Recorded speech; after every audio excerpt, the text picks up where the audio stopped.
Today we will be reading Genesis 1 through 3. In the beginning, God created the heavens and the earth. Now the earth was formless and empty. Darkness was over the surface of the deep, and the Spirit of God was hovering over the waters. And God said, "Let there be light."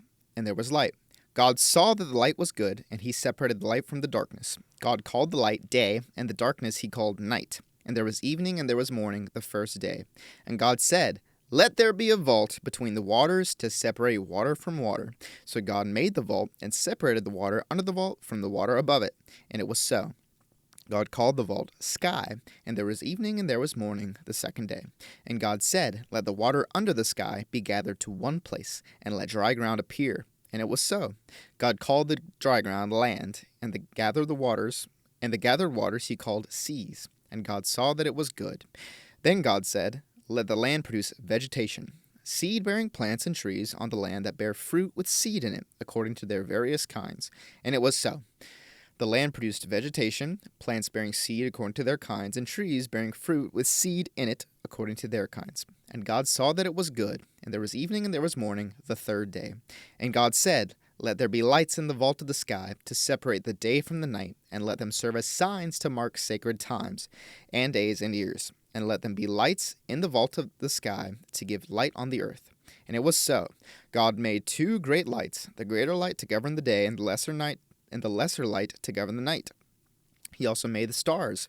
God set them in the vault of the sky to give light on the earth, to govern the day and the night, and to separate light from darkness. And God saw that it was good, and there was evening and there was morning the fourth day.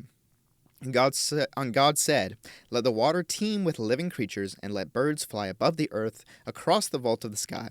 So God created the great creatures of the sea, and every living thing with which the water teems and that moves about in it, according to their kinds, and every winged bird according to its kind. And God saw that it was good. God blessed them and said, "Be fruitful and increase in number, and fill the water in the seas, and let the birds increase on the earth." And there was evening and there was morning the fifth day. And God said, "Let the land produce living creatures according to their kinds, the livestock, the creatures that move along the ground, and the wild animals, each according to its kind." And it was so. God made the wild animals according to their kinds, the livestock according to their kinds, and all the creatures that move along the ground according to their kinds. And God saw that it was good. Then God said, "Let us make mankind in our image, in our likeness, so that they may rule over the fish in the sea and the birds in the sky, over the livestock and all the wild animals, and over all the creatures that move along the ground." So God created mankind in his own image. In the image of God he created them. Male and female he created them. God blessed them and said to them, "Be fruitful and increase in number. Fill the earth and subdue it.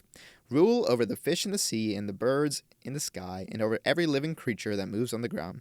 Then God said, "I give you every seed-bearing plant on the face of the whole earth, and every tree that has fruit with seed in it. They will be yours for food. And to all the beasts of the earth, and all the birds in the sky, and all the creatures that move along the ground, everything that has the breath of life in it, I give every green plant for food." And it was so. God saw all that he had made, and it was very good. And there was morning, and there was evening, and there was morning the sixth day. Thus the heavens and the earth were completed in all their vast array. By the seventh day, God had finished the work he had been doing. So on the seventh day, he rested from all his work. Then God blessed the seventh day and made it holy, because on it he rested from all the work of creating that he had done. This is the account of the heavens and the earth when they were created, when the Lord God made the earth and the heavens. Now no shrub had yet appeared on the earth, and no plant had yet sprung up.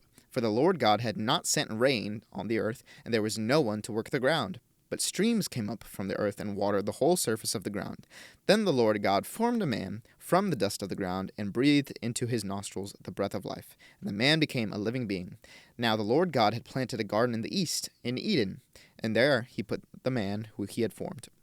The Lord God made all kinds of trees grow out of the ground, trees that were pleasing to the eye and good for food. In the middle of the garden were the tree of life and the tree of the knowledge of good and evil. A river watering the garden flowed from Eden.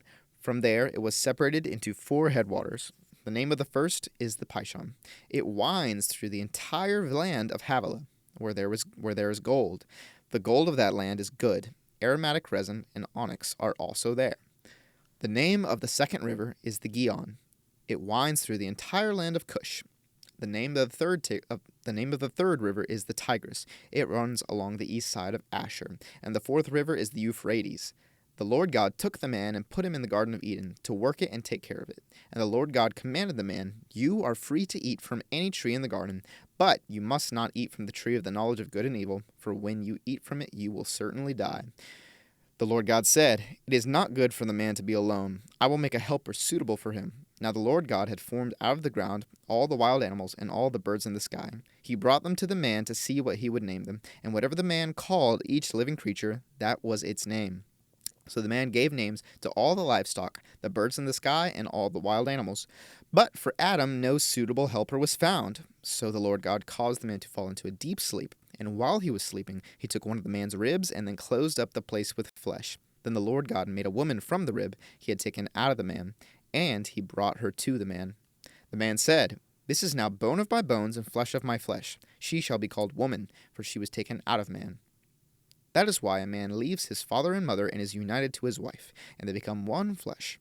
Adam and his wife were both naked, and they felt no shame.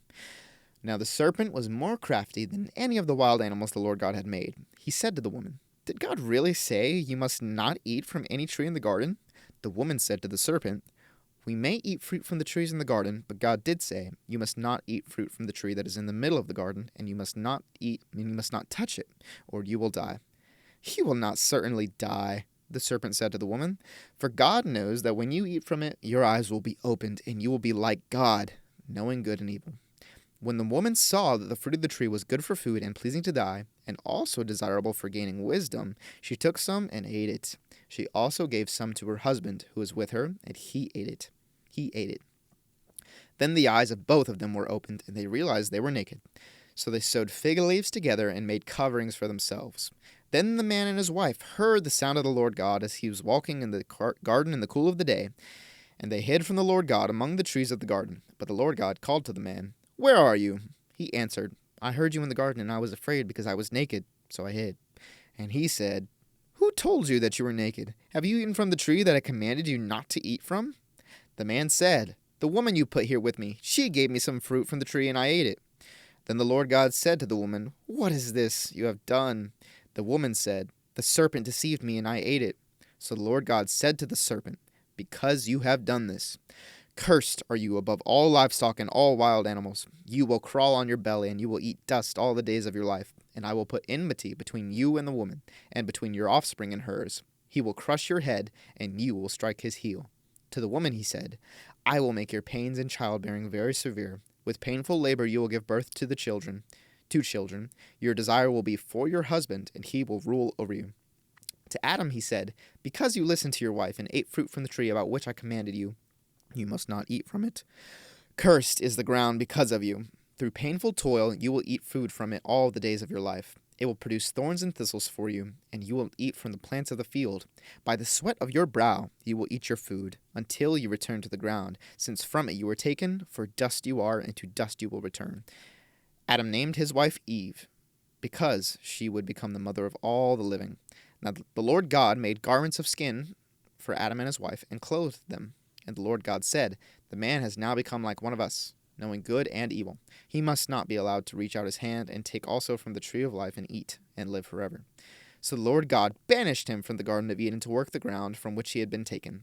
After he drove the man out, he placed on the east side of the Garden of Eden cherubim and a flaming sword, flashing back and forth to guard the way to the tree of life.